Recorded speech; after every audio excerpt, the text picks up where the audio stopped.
तो जी हाँ, बात करेंगे इस वक्त की एक और बड़ी खबर की। कच्चे तेल की कीमतों में रिकॉर्ड उछाल देखा गया है। आपको बता दें कि $116 प्रति बैरल हुआ है कच्चे तेल का भाव।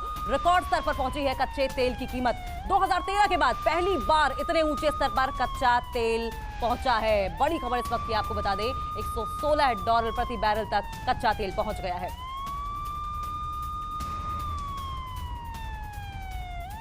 एक तरफ यूक्रेन में जबरदस्त जंग छिड़ी हुई है। रूस और यूक्रेन के बीच मैदाने जंग से लगातार पल पल की अपडेट हम आपको दे रहे हैं, लेकिन अभी दोनों मुल्कों की तरफ से बातचीत का जो रास्ता है वो भी खुला रखा गया है। रूस और यूक्रेन के बीच आज फिर होगी बातचीत। रूसी मध्यस्थ का दावा सीज फायर रहेगा प्रमुख एजेंडा। इससे पहले बेलारूस में दोनों देशों के बीच हो चुकी है बातचीत, लेकिन उसका कोई नतीजा नहीं निकला। एक बार फिर होगी बातचीत और यूक्रेन अपने पुराने दावे पर अड़ा हुआ है, डटा हुआ है और यह कह रहा है कि पहले युद्ध रोका जाए, हमले रोके जाएं, उसके बाद ही बातचीत से किसी हल की उम्मीद की जाए।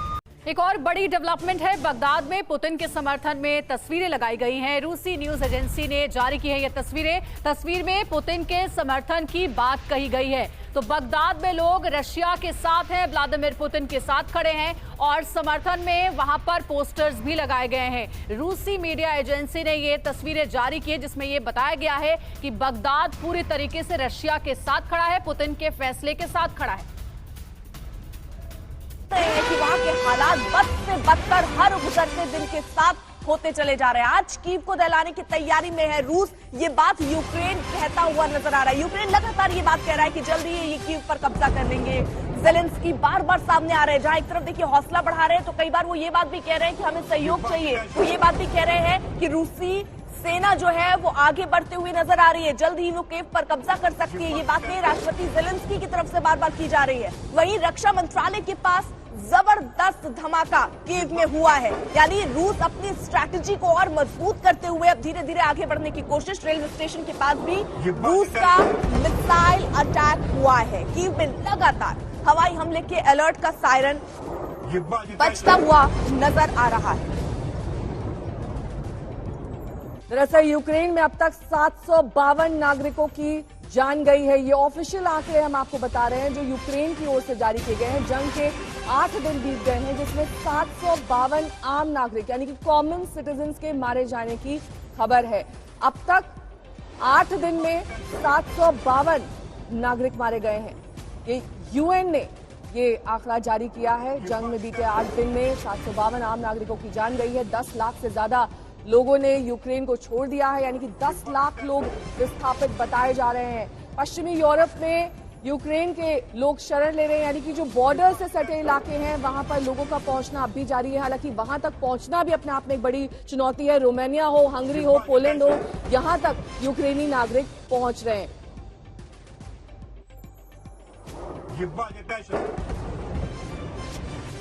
तो अब आपको दिखा देते हैं कि कब कब टाइमलाइन में क्या कुछ हुआ है, क्योंकि आज 8वां दिन है और अगर पहले दिन से शुरुआत करें यानी कि 24 फरवरी को पुतिन का आदेश कि जंग शुरू की जाए। लुहांस्क खेरसन में रूसी हमले 25 फरवरी से शुरू हो गए थे।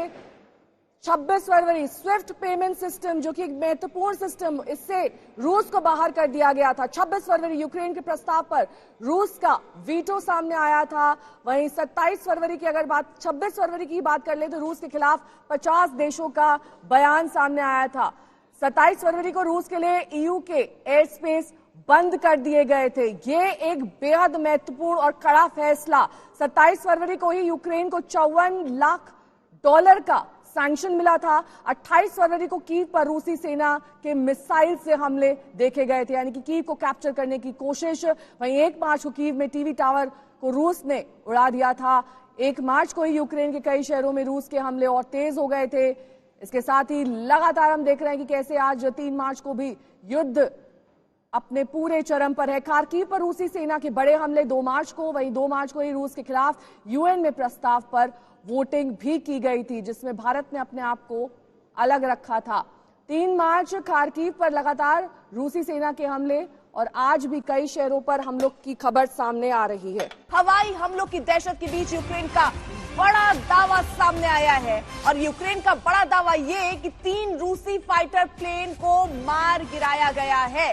रूस के 3 लड़ाकू हेलीकॉप्टर भी गिराए गए हैं। यूक्रेन की तरफ से ये दावा सामने आ रहा है। इस बीच धमाकों से दहलता हुआ कीव और उसके आसपास के इलाके नजर आए। एंटी एयरक्राफ्ट मिसाइल से रूसी फौज पर वार किया गया है, ये यूक्रेन की तरफ से दावा किया जा रहा है। तो ये दावे सिर्फ यूक्रेन की तरफ से नहीं, रूस भी अपने दावे कर रहा है कि किस तरीके से उसकी स्ट्रेटजी जो है वो आगे बढ़ रही है। वहीं यूक्रेन ये कह रहा है कि किस तरीके से जवाबी कार्रवाई वो कर रहा है। यानी दोनों ही देश अपनी बातें जो है वो कहते हुए नजर आ रहे हैं और ये दिखाने की और बताने की कोशिश कर रहे हैं कि युद्ध के हालातों में कौन किससे ऊपर। लेकिन इस वक्त स्थिति तो ये है कि चारों तरफ से कीव जो है वो घिरा हुआ है और एक एक करके हमलों का शिकार राजधानी कीव होता हुआ नजर आ रहा है। यूक्रेन इस बीच जरूर दावे कर रहा है कि